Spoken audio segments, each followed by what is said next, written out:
ang video ng nagpapaalis sa ilang OFW na nasa labas ng Embahada ng Pilipinas sa Bahrain. Sa video, humihingi ng ayuda o tulong ang mga OFW na apektado ng tensyon sa Middle East. Pero itinaboy sila ng isang empleyado umano ng Philippine Embassy. Wala rin nung nagsabi kahapon sa amin na maganon. Dapat sinabi nyo rin sa amin kahapon na ganito. Pero wala na, tapos na po ha. Hindi na kayo ma-entertain. Sir, bakit Tapos na po ayuda. Magsumbong na kayo sa magsumbong sa mga gusto nyo pagsumbungan. Magsumbong Ang Manila ho ang nagsasabi, walang pondo. Ayon sa Philippine Embassy sa Bahrain, suspendido ang pamamahagi ng financial assistance sa mga OFW. Hindi rin daw maaasikaso ang mga Pinoy na walang appointment base sa security guidelines doon. Samantala, nakauwi na ang kakapal ng mga pagmumukha nito mga kababayan na mga empleyado natin dyan po sa Bahrain, no? Sapagkat ayaw nilang asikasuhin, pinapauwi na, magsumbong na lang daw kayo. Ang yayabang mga kababayan, ang yayabang nitong mga animalis na ito. Mga trabahante kayo ng gobyerno, yan ang mga nagpapasahod sa inyo, yung mga OFW. Hindi lang yan kabayan, yan pa sila ay mga bayani. Yan sila ay ang dahilan kung bakit buhay ang ating ekonomiya, bagamat ninanakawan ng inyong mga amo sa pamumuno ni Lupin III, mga kababayan. Naku po, si Lupin III, tumpak na tumpak talaga mga kababayan, nagpakita po, muling nagpakita itong si Lupin III. Ayan po si Lupin. Sabi nga nito ni Atty. Rowena Guanzon, nakapost po ito sa kanyang video, sabi ko na, napanood ko dati to eh. Oh, mukha talaga. Magkawig mga kababayan, ano? Oh, si Lupin mga kababayan, ano ba si Lupin? Ano ba ang ginagawa ni Lupin nung araw? Bakit ba sikat si Lupin sa kanyang palabas o kanyang pelikula mga kababayan or series sa mga television? Pero mayroon din, bagamat hawig na hawig sila, pati yung pormahan, talagang kinopya ni Lupin yung pati kamay, kinopya rin ni Lupin pati yung ano. Kaya lang si Lupin mahina. Hindi si Lupin nangupya ng pagbabangag-bangag. Yun lang mga kababayan. Yan po ang ating pag-uusapan ngayon mga kababayan. At kapit po kayo, panoorin nyo po hanggang dulo ang bidyong ito nang inyo pong malaman na ito pong impeachment laban kay Vice President Sara Duterte ay wala na po itong patutunguhan. Lusaw na po ito. Mismo ang si Martin Romualdez mga kababayan ay umayaw na po dito sa impeachment na ito. Yes po kabayan. Nagugulat ka no? Hindi yan totoo BMR, fake news ka, clickbait ka lang. Sige, clickbait lang pero panoorin nyo para malaman ninyo ang katotohanan na ito pong si Martin mismo ang umaayaw na dito sa impeachment laban kay Inday Sara. Plus, mayroon tayong mapapakinggan dito kabayan na talaga naman dalawang Congress naging chairman ng Justice Committee na humawak ng mga impeachment kila Corona, kila Gutierrez. Natatandaan niyo yung mga pangalan na yan mga kabayan? Siya yung chairman ng Committee on Justice na yan. At nagsalita siya patungkol po dito sa mangyayari or maaaring maganap sa impeachment laban kay Vice President Inday Sara Duterte. At kabayan, ako po, masasabi ko sa inyo, good news po ang kanya pong mga sinasabi about para kay BP Inday Sara, mga kababayan. Hindi ko po sinasabing pabor siya, ha? Hindi ko rin sinasabing DDS supporter po yan si Inday Sara ay yung dati pong Justice Committee Chairman. At speaking mga kababayan na hindi po organic nag-umpisa na Duterte supporters, eto po kabayan, ito pang isa, si Miss Manu Tiquia ay hindi po siya organic or dati pang supporter ng DDS mga kababayan. Naku po, kailangan nyo mapanood ang buong video ni Miss Manu Tiquia dito. Kung may puso ka, kung may puso ka lang naman, baka mapaluha po. Kung may mata ka rin. Kasi yung iba may puso nga, wala namang mata. Paano maluluha yon? Puso na lang sigurong luluha, mga kababayan. Pero, tinitiyak ko sa'yo, lumuha ka man, mabagbang ba ng puso mo, matutuwa ka sa videong ito, kabayan. Kaya kung gusto mong matuwa, tungkol po ito kay Tatay Digong at kay Vice President Inday Sara Duterte. Bagamat mayroon po tayong Lupin dito, Lupin the third, Lupin the fourth na ito, no? Mayroon pa rin po tayong ikakatuwa sa videong ito, mga kababayan. Pagpapasalamat po muna ako sa lahat ng walang sawang sumusubaybay, nagla-like at nag-share sa ating mga video. Patapusin nyo po sana ang video ito dahil hanggang sa dulo, mayroon po tayong inahandang konting sorpresa lang po, kabayan. Ano? To appreciation sa inyo na mga nakakatapos ng ating video. Okay, kabayan? Malaking tulong, malaking bagay na po yan sa amin na mga organic Duterte vloggers or supporters. Alright? Kung isa ka dyan, kabayan, supporter ka, samahan mo kami. I-like at i-share nyo na itong video na ito, mga kababayan. Umpisa na po tayo. Ito po ang dapat ngayon, ang urgent, sabi nga ni Auntie Claire ninyo. Ito yung dapat pinag-uusapan instead na itong impeachment laban dito kay VP Inday Sara, mga kababayan. Pakinggan nyo po muna ito ha, kasi Winnie Monsod warns China may exploit Middle East conflict to target PH Taiwan. Kita nyo, mga kababayan? Hindi ko po alam ang video ito kung ano ang ibig sabihin ni Winnie Monsod na sinasabi niya maaari daw i-exploit niya ang Pilipinas, Taiwan. Ha? Dito nga po sa pangyayaring giyera sa ibang bansa. Panoorin natin.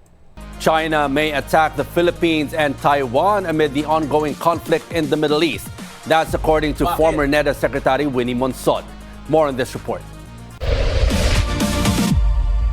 Amid ongoing conflict in the Middle East, the Philippines faces another potential threat. In an interview with BNC's Business 360, former National Economic and Development Authority Secretary Winnie Monsod warned that China could exploit the situation in the Middle East to take aggressive action against the Philippines and Taiwan. Trump said first it was a 2-day period or a 3-day period, and then he changed his mind, and now it's 4 to 5 week period. I have no idea what is going on in the Middle East, but certainly Trump and Netanyahu have changed the rules of the game. The Middle East conflict has triggered a spike in fuel prices. There have been calls to reduce excise tax on fuel to address this. But Monsod said this requires careful consideration. She explained that the tax was initially imposed to help control consumer spending on gasoline and transportation. And if you reduce excise taxes, that means prices of oil will remain low. We have a shortage, and you have remaining low. What the market is supposed to ration. So if there is a shortage, prices should go up. That's the rationing function of markets. With up, people will decrease their they're not going to spend on oil as much. Spend it on substitutes. Monsod also warned that lowering the value-added tax could affect government revenue, including funding for education and infrastructure. All I'm saying, Mikey, is you say you want to reduce or you want to remove a value-added tax, then you please give me a tax measure that will get the same revenue from a different set of people. And the set of people that I'm talking about are the very rich. She emphasized that if the VAT is removed, the government should consider taxing billionaires to maintain revenue. Ayan, mga kababayan. Ayan po ang sinasabi niya rito. Maaari daw po ang ating tax, no? Ay manilikado, mga kababayan, ng ating economy. At maaari nga po daw i-exploit ito ng China na nangyayaring gera sa Middle East, no? Para targetin tayo, ang Pilipinas at Taiwan. Bakit po nasabi ito ni Winnie Monsod? Siguro, mga kababayan, dahil yung Taiwan at saka Philippines, mayroon po tayo, kalyado po tayo ng Amerika, at ang Amerika ay may mga IDCA sites po na nandito sa atin. Ano ibig sabihin nito, mga kababayan? Ang ibig sabihin nito, mga kababayan, matindi po ito, no? Matindi po ang pangyayaring ito na maaari pong makaepekto ng malaki sa ating bansa. At Sinong kawawa dito? Tayo. Pero ito na nga po, katindi ang nangyayari ngayon sa ating bansa. Walang solusyon si Marcos Jr. kundi mag-travel, mamasyal, maglupin-lupin, purmahang lupin. Alam niyo naman po si Lupin sa mga hindi po nakaabot dito. Siguro sa mga hindi pa tao. Pero I think, no, karamihan sa mga viewers natin dito may mga edad na. Kilala niyo po si Lupin. Si Lupin po ay siya lang naman ang tao o yung karakter na magnanakaw. Napagagaling po magnakaw, mga kababayan. At teka lang sandali, bakit ganito ang get up ni BBM? Tumutugma kaya ito, mga kababayan? Coincidence lang kaya ito, mga kababayan? Alam nyo, sa totoo lang, kung Biblia ang pag-uusapan, wala pong coincidence eh. There is no such thing na nangyari basta na lang lumitaw. Lahat po ng mga bagay, lumilitaw po yan ng may kadahilanan or may purpose. Mayroon ng kasabihan sa English, mga kababayan, na cause and effect relationship, di ba? May ganun eh. Ano ibig sabihin nun? Ibig sabihin, pag may nangyari, may yumari. Tama, hindi? Di ba? Pag mayroong nagawa, may gumawa. Correct? Oh. Di ba? Nakakita ka ng bangko. May bangko, di ba? May upuan, may pera. May pera ba? May ano ba? May upuan ba? May bangko ba? Mayroon. Oh. Sinong gumawa ng bangko? Sinong gumawa ng pera? Oh, hindi mo nakita. Pero alam mong may gumawa sa pera, may gumawa sa upuan, may gumawa sa TV. Tama hindi? May gumawa sa computer.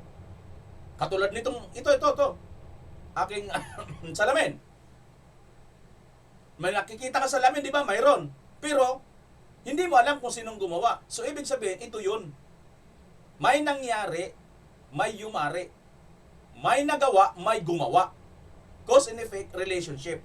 Kaya hindi po pwede yung wala pong hindi po pwede yung sinasabi nila accidental, no?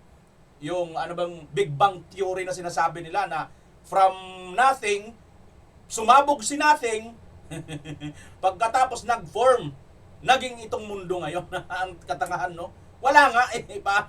Wala nga eh. Paano sasabog si wala? Wala nga eh. Di ba, mga kababayan?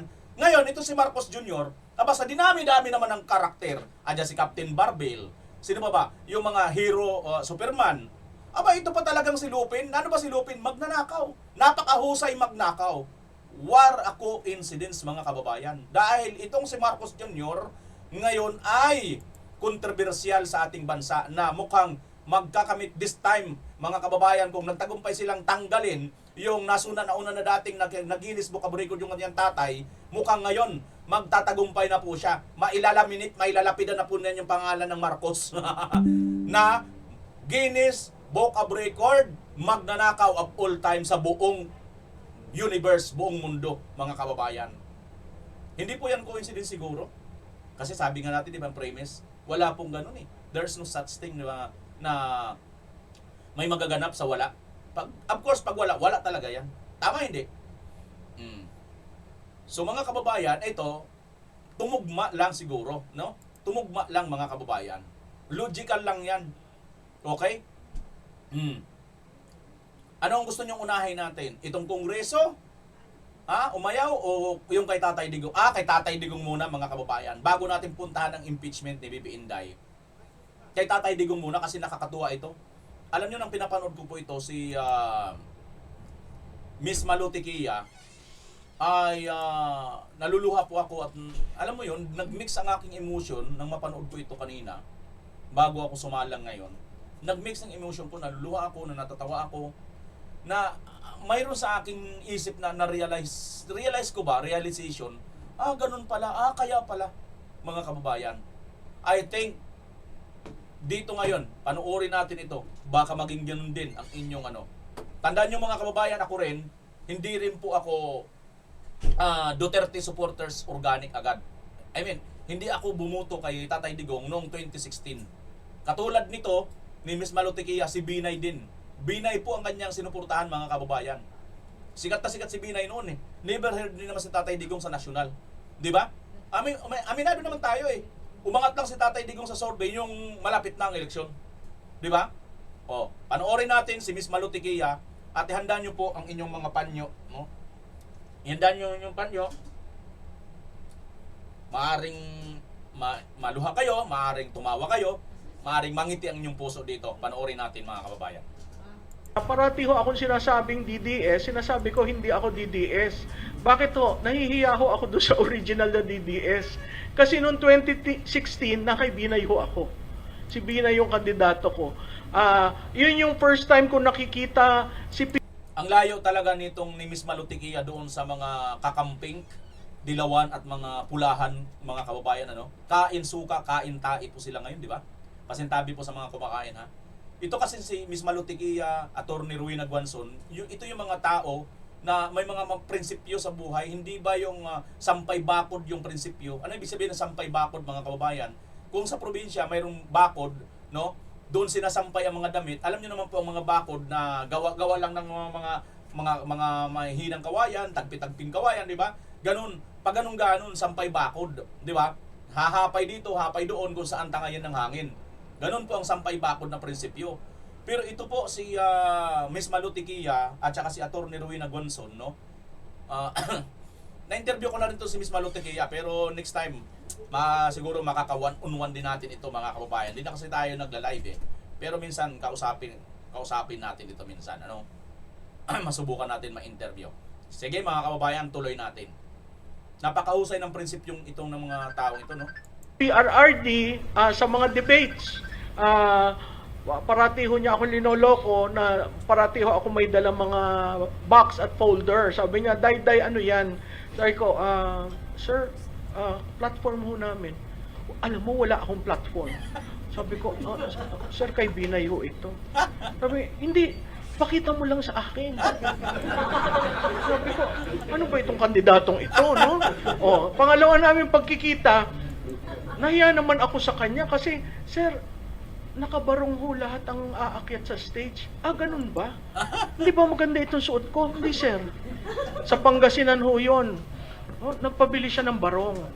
Yun, sa Pangasinan daw po ito, mga kababayan. Kaya pala si Tatay Digong, ang lakas ng appeal dyan sa Pangasinan. At by the way, mga kababayan, ha, baka sa hindi pa nakakaalam, ang Pangasinan po ay pangatlo sa pinakamalaking butante or pinakamaraming butante na mga probinsya sa buong Pilipinas. Nangunguna, Cebu, 3 million mahigit, I think.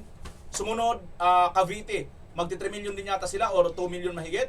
At ang Cebu, ganun, ang Pangasinan. Itong tatlong po ito, mga kababayan, Cebu, Cavite, at Pangasinan. Tatlong ito, sila po ang vote-rich province sa buong Pilipinas, mga kababayan. Tuloy natin, ha? At dyan si Tatay Digong. Kaya pala noon, panalo si Tatay Digong dyan sa Pangasinan. Nakuha pala ni Tatay Digong ang puso ng mga Pangasinense. Masantos, yalabi o sikayin amin ditad Pangasinan. Aro, wadya lalamot si BP Inday Sara sa may anak to may masikon ni Duterte. Ibuto tayo. Sa palengke. Tapos sinanap niya ako. Sinabi pa niya kay Jojo Binay, asan yung may dala parati ng yung plataforma mo daw? So sabi ni Jojo sa akin, bakit alam na plataforma? Sir, tinatanong, kinukuha. Ganun ba? O di, tinawag ako ni Jojo. Ito. Digong, ito si Malu. Di formally, nagkakilala kami. Doon sa debate sa Pangasinan. Sabi ko, sir, ba't mo ko hinahanap? Papakita ko sana yung barong ko. Suot na niya. Tapos sabi ko, sir, parang kita ko yung kamisa chino nyo. Ay, hindi ba ito maganda? Sir, si Mayor Jojo, ang daming dalang barong. Si BP Jojo, ang daming dalang barong. Ganun ba? Bakit ho? Kasi yung barong niya, lampas. Mahaba. Tapos yung t-shirt niya, di ba, pag sa barong, nakikita. Tapos naka-maongho siya. So sabi ko, sir, ibaba mo yung t-shirt mo para hindi, ganun ba? May ganyan-ganyan. Alam mo naman sa amin, wala kaming ganyan-ganyan. Sabi ko, sige. Pagkatapos, sir, wag mong i-roll yung barong. Bakit Makati? Kasi sir, cheap yung binili mo. Hindi ba kakatihin ka kung galing sa palengke? So sabi ko, pero nakabarong ako, ha? Oo, sir, pero hindi, parang okay na yan. Basta nakabarong ako. Sige. Yung sunod na pagkikita namin sa debate rin, nung ayaw lumabas ni BP Jojo, sabi niya, Day, ano ba yung iyong kliyente? Ba't ayaw lumabas?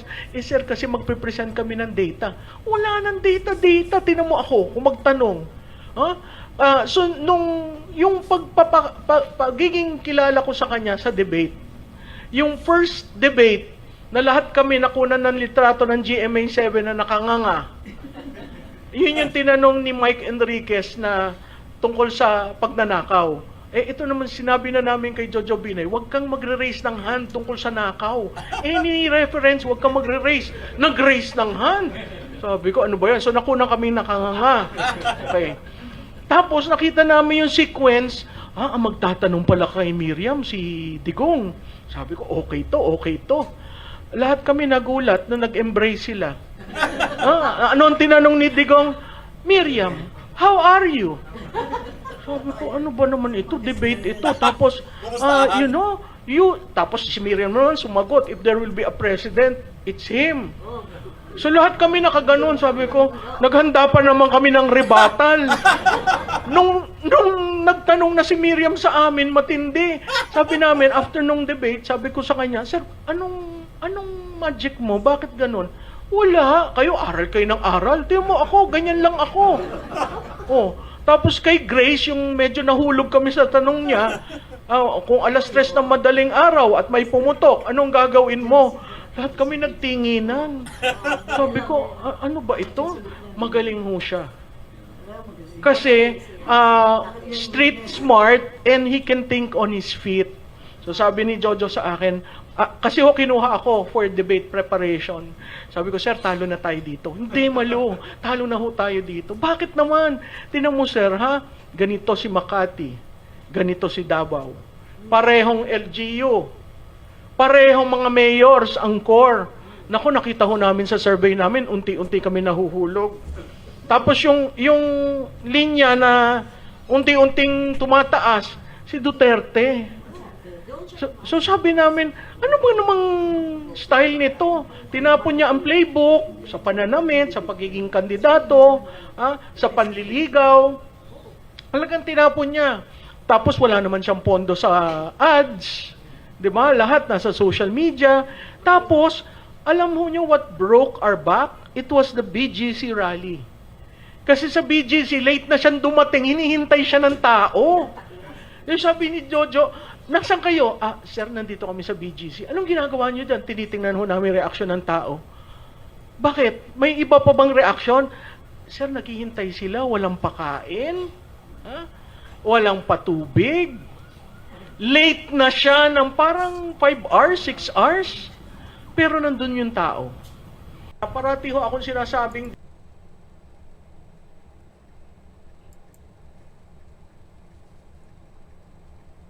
Late si Tatay Digong ng 5 hours. Pero nandun ang tao. Grabe yan, no?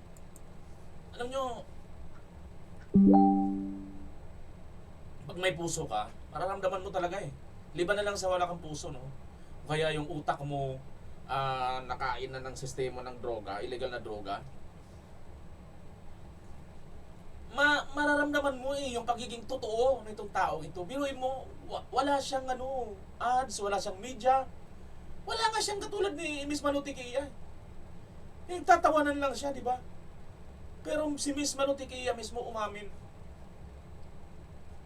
Talo na tayo. Napakahusay ni Duterte. Smart, street smart, on the spot. Mantakin nyo yun. Yung isang Miriam Defensor Santiago na kinatatakutan sa mga debate. Wala lang. Tiklop. Binati lang ni Tatay Digong. Anong sabi? Di ba? Kung mayroon magiging presidente, mananalo, ito si Duterte. Kaya alam nyo mga kaubayan, pag napapanood ko yung mga debate nila ng Tatay Digong noon, ang sarap talagang ulit-ulitin, ang sarap panoorin, grabe. Kasi doon ka makakakita na, alam mo yun, sinira niya lahat ang mga traditional na mga politician style Tinan mo yung barong niya doon pa sa palengke bumili. Alam naman natin pag mumurahin ng barong, grabe ako. Kaya hindi rin ako madalas nagsusuot yung barong-barong na yan dahil Makati talaga mga kababayan. Paano naman pala? Kaya naman pala Makati. Kasi mumurahin pala yun. Nakatiting naman kasi yung mga nasa SM 5,000, 7,000, 10,000. Diba? Yun siguro yung hindi Makati. Pero yung nandun sa palengke, 1,000, 600 siguro. Diba? Kaya alam nyo mga kababayan, pero hindi ito Grabe. Di ba? Wala si Tatay Digong na walang kopya-kopya ng ganyan, walang ano. At ang isa sa importante, ang nagpanalo kay Tatay Digong, yung social media. Kaya kung ikaw nandito ka ngayon, natatabangan ka na, pinanghinaan ka na ng loob, na parabagang tila hindi na nauubos yung mga paninira dito sa mga Duterte, lalo na nga kay Tatay Digong at kay VP Inday ngayon, tiisin lang natin, huwag kang mag-alala. Dahil si Tatay Digong noon, hindi nila kinaya. That time, hindi pa katulad noon na maraming mga vlogger. Ako nga ngayon lang din ako. Ngayon lang din ako. Bakit? Kasi nakita ko yung nakita ni Miss Manu Tiquia. Sabi nga ni Miss Manu Tiquia, nahihiya ako. Na lagi ako sinasabing Duterte, nakakahiya doon sa mga original na nauna.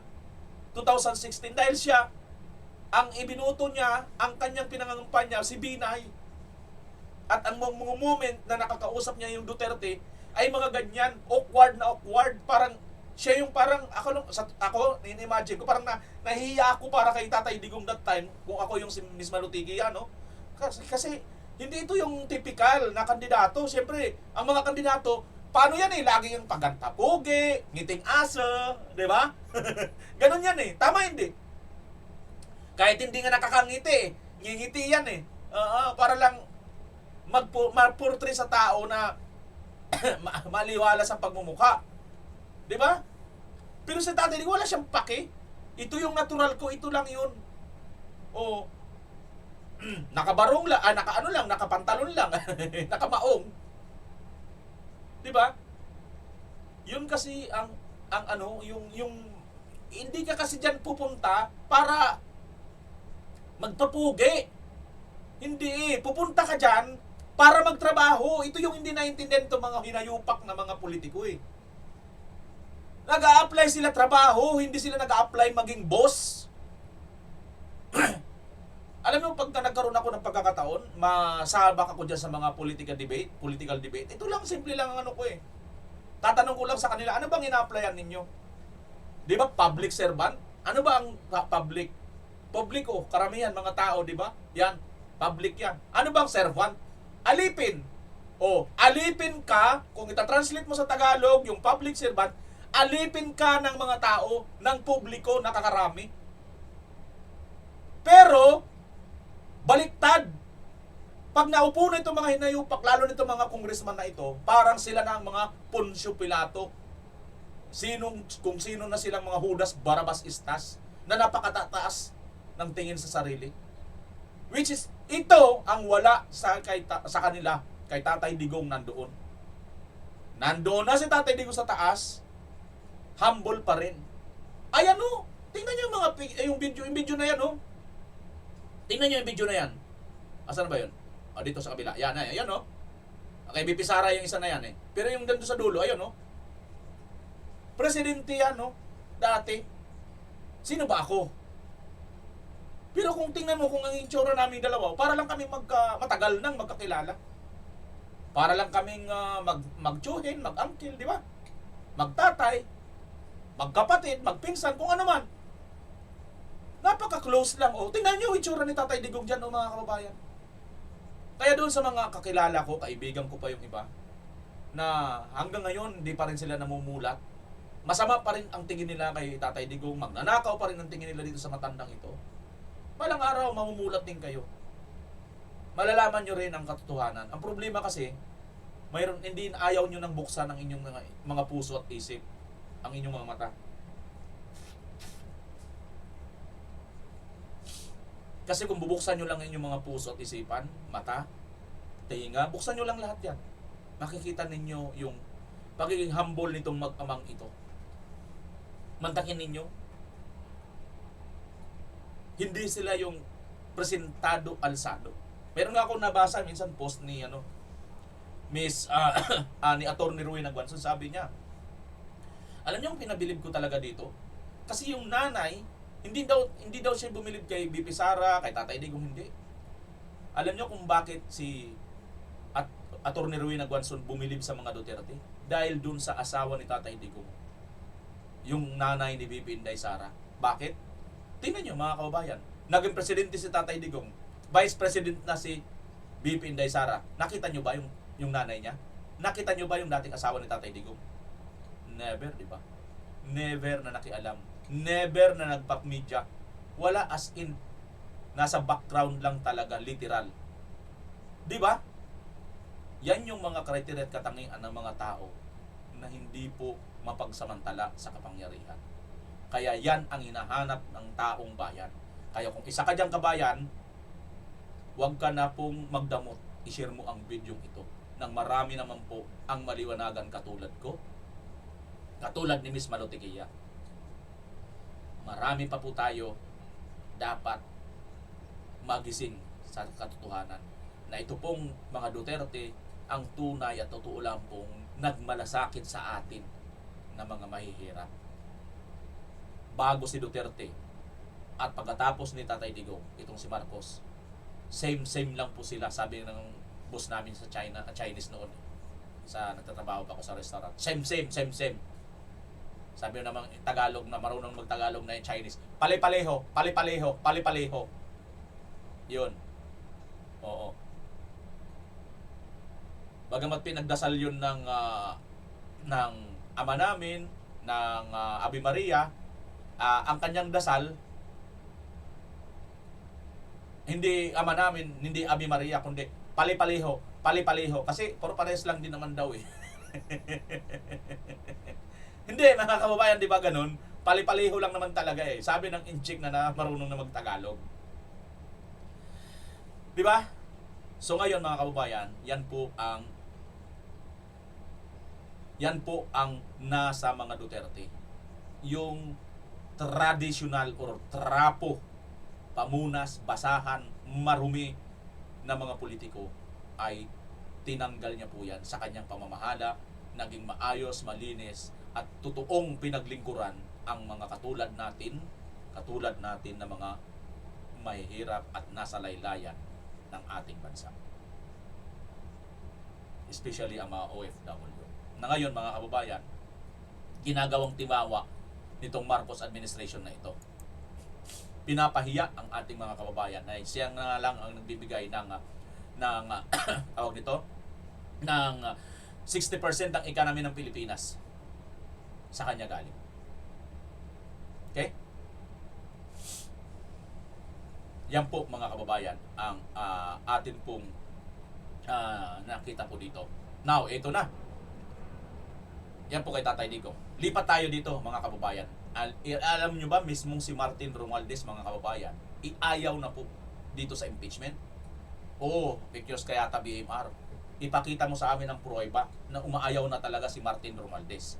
Eto, panoorin nyo po itong video na ito. Nais makakita ng mga bagong ebidensya at mas matibay na kaso ang National Unity Party o NUP habang nagpapatuloy ang pagdinig sa impeachment complaint ni Vice President Sara Duterte. Nakasaad sa inilabas na pahayag ng partido na isang seryosong usapin ang impeachment na dapat nakabatay sa malinaw at kapani-paniwalang ebidensya. Ayon din sa party chairperson na si Antipolo 1st District Representative Ronaldo Puno, magiging mahirap na para sa kanilang mga miyembro na bumoto sa pagtatransmit ng reklamo sa Senado kung wala ang mga ito. Muling binigyan diin ng partido na hindi sila maaaring sumang-ayon na lang sa isang rehashed na kaso na para sa kanila ay mahina at inconclusive. Bunsod nito, hinikayat ng NUP ang Committee on Justice na magpakita ng malakas na pruweba na magiging sapat na dahilan upang iakyat ang impeachment sa Senado. Kita nyo, napansin nyo ba mga kababayan? inutusan niya yung Justice Committee ng Kongreso na magpakita ng ebidensya sapat or matibay na mga basihan ng ebidensya para si Vice President Sara Duterte ay ma-impeach. Ano ibig sabihin nito mga kababayan? Ang ibig sabihin nito, itong grupo ng NUP na pinamumunuan ni Puno, Chairman Puno, ay ayaw. Wala nang nakitang basihan dito sa impeachment. Bagamat ipinasa po ito ng Justice Committee ni Luis Tro, di ba? Na nagtago ng asawang wanted sa rape, sa kasong rape. Tama hindi? So ngayon, kita nyo, isipin nyo ha mga kababayan, wala na po siyang nakikitang basihan na mai-impeach or pwedeng i-impeach si BP Inday Sara. Anong ibig sabihin? Bimar, nasan sinasabi mo na si Martin ayaw na? Ito po yun mga kababayan. Grupo po ito ni Martin. Ito po yung faction ni Martin. Yung faction ngayon ng Justice Committee, yan yung faction ni BBM. Yan yung kay Speaker Bujidi. Yan yung kay Sandro Marcos. Gets nyo na mga kababayan? So ngayon, yung grupo ni Martin, ito, pangalawa po ito. Sa pinakamaraming kongresistang membro, itong NUP. Na grupo, supposed to be ito ni Martin. Hindi po ito grupo ni Marcos. Kaya si Martin, ayaw na po sa impeachment kay BP Inday Sara. Sa pamamagitan nitong kanyang grupo, itong NUP. Kasi kung gusto pa nila mga kababayan, sinabi na nga ng di ba? Pumasa na, di ba? Tama hindi? Pumasa na. Binigyan na nga si BP Inday Sara ng 10 araw para sumagot Sana sagutin na rin ni BP Inday Sara para para talagang mas lalo silang mabuisit, mas lalong tumagal pa ng tumagal at masakit sasakit pa ang kanilang ma-stress lang silang ma-stress para may sumunod doon kay ako. Hindi. Sorry po, hindi po tayo baka kalabag po kasi sa Biblia yung magsalita po tayo ng ikakapahamak ng ating kapwa, no? Hindi po, no, mga kababayan. Sorry po, sir. Naniniwala po kasi ako sa Biblia. Ngayon, ito. Di ba, mga kababayan, hayaan natin silang ma-stress. Maganda sana masagot ito ni BP Inday Sara. Oo.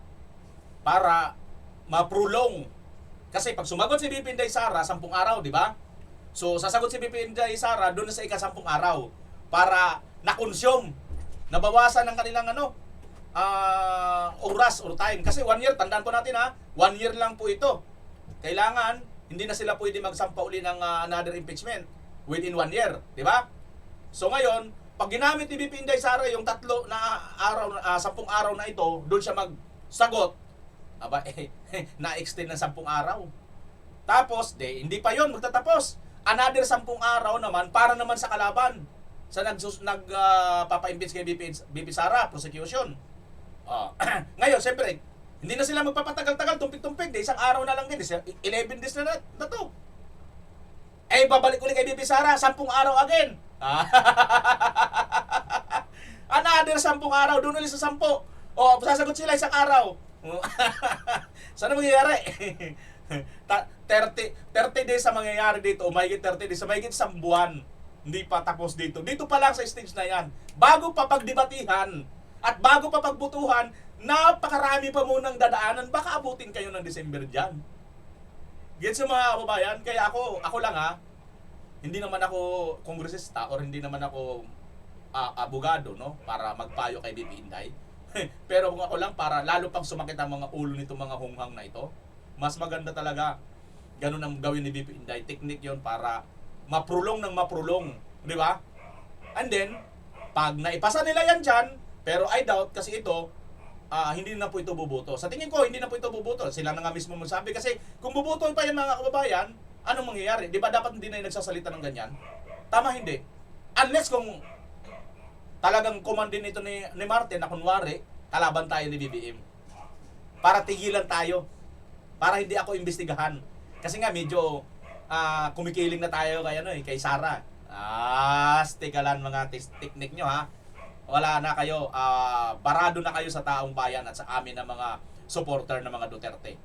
Anyway mga kababayan, so okay na kayo dito. Ito po kasi ang dahilan natin kung bakit si Martin ay bumaliktad na at ayaw na sa impeachment kay BP Sara. Dahil sa kanyang mga tauhan, ito po ang kanilang posisyon. Di ba? Umaayaw itong si Puno. Kasi kung hindi siya umaayaw, ayan no, remain weak, inconclusive, sinabi niya, oh, dapat mag-present daw sila.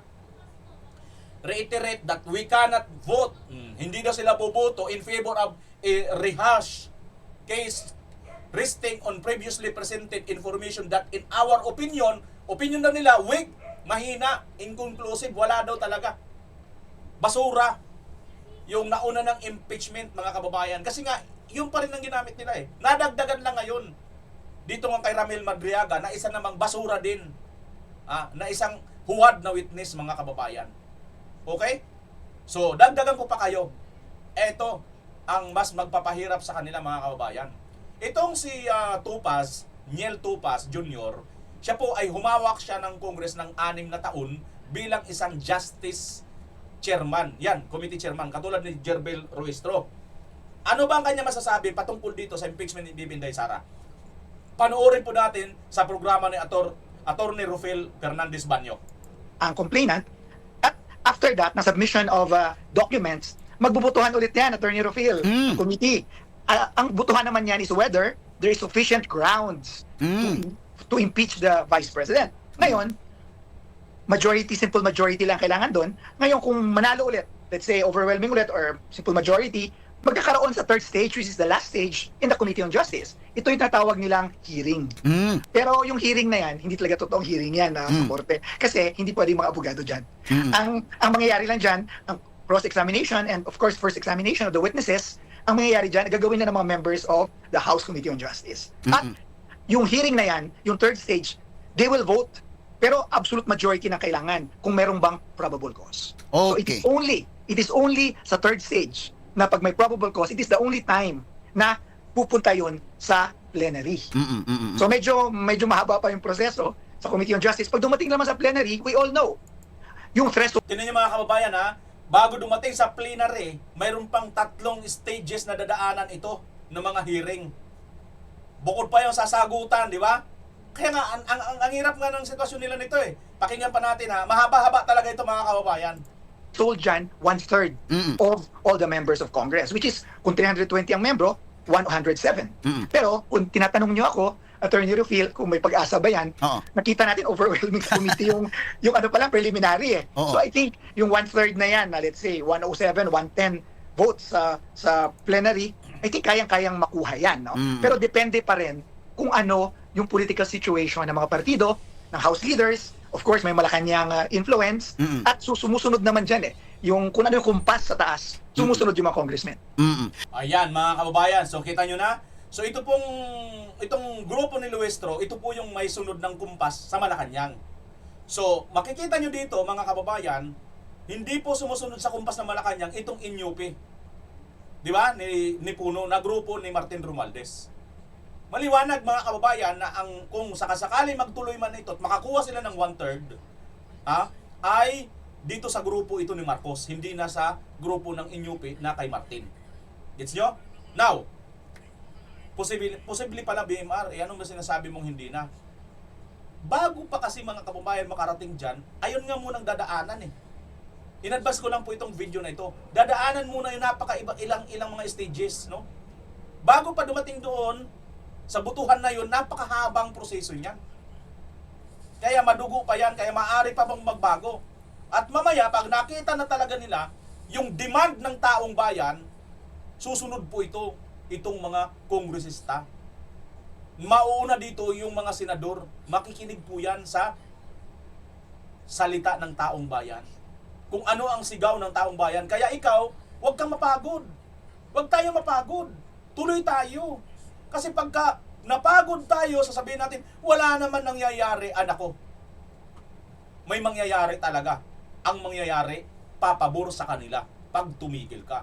Kaya ngayon, advice ko sa iyo, kung nakikita mo ngayon, gumagawa na tayo ng pag-iingay, tapos alam mo parang walang nangyayari, hindi totoo yan. May nangyayari behind doon sa ating mga sigaw. Bakit? Nakikinig yung mga yan. Hindi lang nila sinasabi sa atin. Pero nakikinig sila. Pag tumigil tayo, sasabihin nila, wala nang supporter ang mga Duterte. Di ba? Gets nyo, kabayan? Kung nag-gets mo, paki-comment mo dyan sa baba. Okay, tuloy natin tong video ni Attorney Rofel. So ito mangyari doon sa House Committee on Justice dahil marami pang mangyayari dyan. Although if we read between the lines, parang tuloy-tuloy na Congressman Neil, no? Dahil sa oo. But So, oo. yeah, mukhang tuloy-tuloy na, pero remember, political process ito, no? More than legal process. So, it could change eh. Parang yung situation. Ngayon, clear na yung Committee on Justice. Kasi nung time namin, hindi yung corona. Kasi yung corona na yun, shortcut eh. Oo. Yung ito long process. Yung time ng ombudsman, the only instance na natapos yung process sa Committee on Justice was at the time ni Ombudsman Gutierrez nung impeach namin siya. Ngayon, mukhang matatapos na rin ito, Pangalawa ito. Pero nung time na yon, dun sa preliminary, Attorney Rofil, nung time na yon, parang marami pang nag-oppose Oo. yung sa preliminary. Oo. Hindi siya, I think, hindi yung P51 and 1. Ngayon, grabe So, mukhang tuloy ito sa House, pero mukhang sa Senado magkakaproblema ito. Oo. Okay, going back to the House Committee on Justice. If I'm not mistaken, you were the chairman before, no? Of the House Committee on Justice, Congressman? Yes, no? Oo. I was the chairman of the House Committee on Justice at the time, and I was voted as lead prosecutor nung umakyat na sa Senado. So, dahil mayroon pa mga process dyan sa House Committee on Justice, how long will it take before the impeachment, itong complaint against VP Sara will reach to the plenary? Well, depende talaga yan, no? Under the Constitution, 60 session days dapat. From the Committee on Justice, mababato muna sa plenary. Pero 60 session days, at tagal nun. It will not last that long kasi nga, press for time yung Committee on Justice. Malapit na yung 2020 elections. Oo. So, mainit ngayon, so better ngayon. Pero depende talaga. Ang question dyan, magpa-participate ba ang Vice President sa Committee on Justice? Pag nag-participate ang Vice President dyan, tatagal. Oo. Pag hindi nag-participate ang Vice President, shortcut ng konti yung process. Kasi Yan ang sinasabi ko sa inyo mga kababayan. Kaya ang pag-attend ni Vice President Sara Duterte ay ito yung magpo-prolong pagpatatagal, no? Kaya ngayon, dasal ito sila ngayon. Huwag ka nang umatin, Bibi Sara, huwag ka nang umatin. Kaya may stress yan mga yan. Pagka ikasampung araw na, umatin si Bibi. Tay, naiyak ito mga ito. Hindi ko talaga pinday. Huwag ka na sabing dumating eh. Nagdadasal na kami. Diba? Ganyan mangyayari dyan mga kababayan. Kaya magiging stressful sa kanila ito. hindi na siya magpapresent ng evidence niya, hintayin niya na lang pag umabot sa Senado. Oh, dahil sinabi na if the Vice President would not answer within the 10 unextendable period, no, ang mangyari ay consider them as, they are going to consider it as general denial. So, Correct. if you were to advise the Vice President, Congressman Topas, what could you advise? Would she answer or would she just snub the notice from the Committee on Justice? Well, ang hirap ng tanong na yan, no? Mahirap yung tanong na yan, Attorney Rofil, pero as meron tayong konting alam sa impeachment, as experience, Oo. I think personally ito, I think better hintayin niya na lang sa Senado. Kasi makikita yung alas mo eh. Oo. Di ba? Makikita yung alas mo pag sa Committee on Justice ka, early pa lang, alam na nila lahat ng depensa mo. And alam mo naman na yung House of Representatives is different from the Senate. Yeah, Yung House of Representatives, may kumpas yan eh. May kumpas, sumusunod yan sa House leaders, especially kung ano yung party and power, susunod lang yan eh. Pero yung Senado, Aba. may public opinion eh, nasusway eh. So, ang question is, gusto ba ng Vice President ipakita niya lahat ng alas niya sa depensa niya? Na baka naman useless lang yan kasi baka overwhelming na rin yung House of Representatives Committee on Okay. Ang sinasabi nitong overwhelming, baka naman kahit ipakita pa, kahit dumalo pa si VP Inday Sara, iko-convict pa rin siya or i-impeach pa rin siya dito sa Congress. Di ba? Pero para sa akin mga kababayan, para masutil lang itong mga ito, dumalo siya pero dun sa dulo, sa ika-10 araw. Di ba? At pag siya doon, huwag niyang ilalabas lahat. Mag-iiwan siya ng alas. Pwede naman to gawin ni VP Inday, di ba? Para lang makatikim lang po itong mga ito. No? Makatikim lang po sila ng bloodbath pa konti-konti, di ba? Para pagdating na sa Senado, doon bibuhos ang lahat. Pero bago pa inibuhos doon ang lahat, bugbog na sila dito sa umpisa pa lang ng labanan. Alam niyo yung larong boxing mga kababayan, ang boksingirong dalawa, pagka yung isa hard hitter, no, or puncher talaga, sugod ito ng sugod, yung isa naman ng kalaban, jab lang ng jab, atras, jab, nakareserba. Eh kung ganito ang gawin ni VP Inday Sara, jab lang muna siya, jab, atras, ilag, jab, atras, ilag, jab. Ito kasi ngayon lalabas parang boxer puncher, sugod ng sugod marino itong mga ito. So syempre, kasusugod nila, nag-i-exhaust sila, nababawasan ang kanilang lakas. Meaning to say, kabayan, kung itatranslate natin dito sa mangyayaring hearing, mauubos ang kanilang mga alas, mailalabas at mailalabas, pero si VP Inday Sara, marami pang nakatago na alas. Gets nyo ba, kabayan, ang aking konting analysis? Okay, tuloy natin. Justice. So it depends talaga sa legal strategy. Pero kung ako, kasi more of political yan, hintayin ko na lang sa Senado bago ko ipakita yung defense ako. Oh, dahil dahil wala naman, kung tingnan mo naman, you will answer there in the House Committee on Justice, wala naman pag-asa kahit ano. kasi mukhang ano na yan today as of today, mukhang nag-decide na yan may decision na sila. Baka mabago yan kung merong another instruction, di ba? Pero baka hindi rin. So, ang Senado kasi mas nasusway sila kung ano ng public. Alam nyo, ganito yan bago yung sa Senado. Oo, tama ka mga kababayan. Tama ito si Congressman Neil Topas, no? Ang sa akin lang din, kasi nga po, nakikita nyo naman mga kababayan, di ba? Pag nabulaga sila ni VP Inday, nawawala sila sa focus. Tama hindi? Patikin ko lang sa inyo. Naalala nyo, mismong si VP Inday Sara, sinabihan niya itong committee noon, ganito nyo ba gustong ipakita sa buong mundo? Hindi niya lang ginamitan ng ganito kayo katatanga. Di ba? Walang alam sa batas. Di ba sinabi niya ni VP Inday, pati yung si Atty. Zulaika Lopez, di ba pinagmukhang tanga itong mga ito? Dahil ang sabi ni VP Inday, paano kayo nag-contempt ng isang tao na ang may authority nito ay si BBM, di ba? Kasi nga pala mga kababayan, ang may sariling authority lang yan, yung appointing authority, si Marcos lang pala. Ang akala nila si VP Inday ang nag-appoint doon kay Zulaika. Di ba? Kita nyo mga kababayan ang katangahan, kaya dito ako na-excite No, susundan nyo po. Nasusundan nyo ba ang sinasabi ko? Bagamit medyo mabilis. Nakikita dito yung kanilang katangahan pagdating ng impeachment. Pagdating ng na talaga, yung labanan na ng mga katotohanan, labanan ng argumento. Nagmumukha silang ingot. Pag sumasagot si VP Inday, dito ako na-excite, kabayan. At alam ko naman, hindi yan ilalabas lahat ni VP Inday ang lahat ng alas. Tiwala ako dyan, mga kababayan. Pero alam ko, all-out war na siya ngayon. Dito sa mga kalaban niya sa politika. Di ba? Di ba mga kababayan? Tuloy. Opinion ng publiko. Yan ang kaibahan, no? Yung itong Congress, as you said, they are going to follow the compass and maybe the instruction from the higher ups. But ang Senate iba yung sa Senate. Dahil Iba kasi ang constituency, Attorney Rufil. Oo. Ang constituency ng House, district. So, sometimes kung hindi ka susunod sa partido, baka mawala ka ng project. Yeah, oo. Ang senador naman, kung ano yung constituency ng presidente at saka vice president, yun ang constituency nila nationwide. So, it doesn't matter kung may projects sila wala. Importante yung sa public opinion, andun sila. Oo. Talagang they are Kita nyo mga kababayan, ito yung napakalaking advantage ni VP Inday Sara. Kasi itong Senado, bukod sa mayroon sariling bilang si VP Inday na siyam, na siguradong buboto para sa kanya, kasi kahit pa daw nakakulong mga kababayan, pwede pa rin bumuto. Dahil ang batas natin hindi pa naman po napatunayan, na-convict.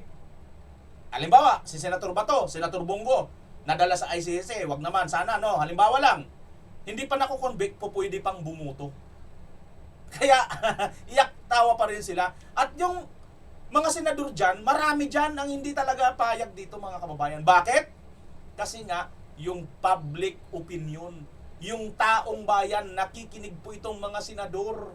Takot po yan sila. Yung Congress kasi, doon lang sila may pakialam sa kumpas ni Bangag. Bakit? Kasi maliit lang naman ang level nila Kayang-kaya nila ngayon bilhin ng boto ng kanilang mga constituente. Sorry pasintabi, pero real talk lang po yan. Marami po ang mga kababayan natin na bibili ang boto pagdating ng eleksyon. Sorry, pero sana wag na kayo magpabili. very much concerned of the public opinion, of the issues, national issues. Itong mga congressmen, kahit ano yung national issues, basta importante lang may project tayo. Ganyan lang. tingnan mo naman ha, I mean ako, neutral ako dito. Pero, nung time namin, mas popular kami kaysa ini-impeach namin. Oo, yan. Kasi yun yung essence, di ba, Attorney Yeah, Rufil? oo. Public trust yan eh. So kung wala ng trust yung publiko, that's why meron tayong accountability of public officers under the Constitution, Article 11, which is ito nga yung impeachment. Pero what if, let's say, yung institution na nag-impeach, mas popular pa yung ini-impeach nila. Oo. Diba? Parang awkward rin eh. Very awkward, no? So, what do you think? Are they not bothered that they are going to impeach an official who is very much trusted by the people? According to survey, si VP Sara ang pinaka-trusted ngayon. Number 1 siya. Imagine. Oo. Yeah, I will not pass judgment doon sa yung culpability or yung innocent or guilty yung vice president, di ba? Kasi neutral tayo for the sake of argument lang. Pero di ba, parang hindi siya sang-ayon doon sa na in-impeach mo yan basically dahil wala nang trust ang publiko, pero nag-i-impeach. Ewan ko kung ano yung credibility nag-i-impeach. In fact, di ba? Ang daming issues sa Congress natin ngayon eh. Oo. And I think ang Congress now has no credibility. Yeah, oo. Yun, mga kababayan, tulukan na natin dyan. Ang Congress now has no credibility. I think, sabi ni Congressman Niel Topas Jr. Kayo, kabayan, naniniwala ba kayo doon? Mataas ba ang credibility ng Congress ngayon kisa sa credibility ni Vice President Inday Sara Duterte, mga kababayan? Sa tingin nyo kaya? Hindi ba kumbaga, sabi nga sa Bisaya, hilasan tayo?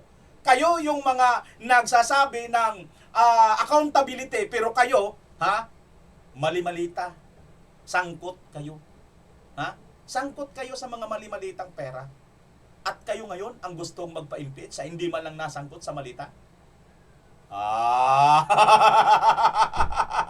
Sayang ang wrinkles. Tawa-tawa rin pag may time. Yan po, mga kababayan, ang ating nareaksyonan ngayon sa araw na ito. Kung nagets nyo po at naintindihan, huwag po kayong mahihiya. Mag-comment po dyan sa baba. Ilakip nyo na rin po ang inyong lugar kung taga saan kayo nang mag-comment kayo ng pa-shoutout at nang ma-shoutout din naman natin. Ano ho? Yan, mga kababayan, nasa na yun? Ayan, nandito na po, no? Mayroon bang pa-shoutout? Basahin natin isa-isa, mga kababayan.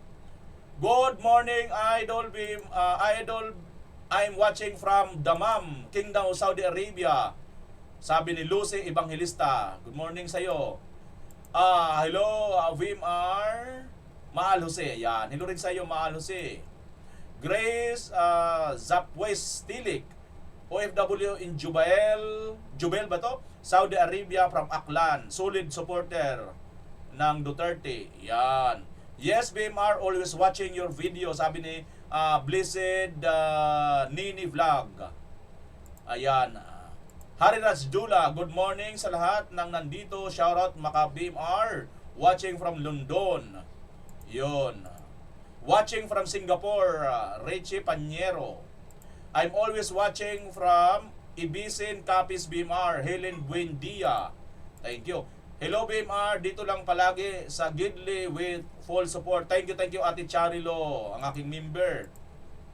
Watching from Hong Kong, Inday Giti TV. Uy, Inday Giti, parang kilala ko to si Inday Giti Tingnan ko nga si Inday Giti. Inday Giti, ilan naman? Hindi ko. Baka iba to, iba. Inday Giti.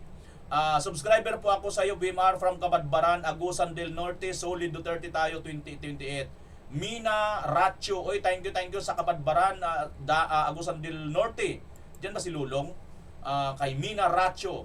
Hi Ling, nasa tricycle. Ano yun? Hi Ling, nasa tricycle ka na. Sino yun, Ling? Yung ano. Baka si yun, si Kimbo, 'di ba? Naka-tricycle lang. Kaya nga laging nasa ibang bansa ang ating pangulo, hingi ng tulong pero di naman bumababa ang bilihin, lalo na bigas-bigas ang ating buhay. Ay nako. Stopover po, Idol, sabi ni Awino. Stopover ang tawag pala doon sa Dubai, no? Hello everyone here, sabi ni Merna Magno. God save the Philippines. Laban lang para sa Duterte, sabi ni Lite Riesa. Sino ba yan, sir? Dapat mapakulong din yan, sabi ni Marlene Ferrer.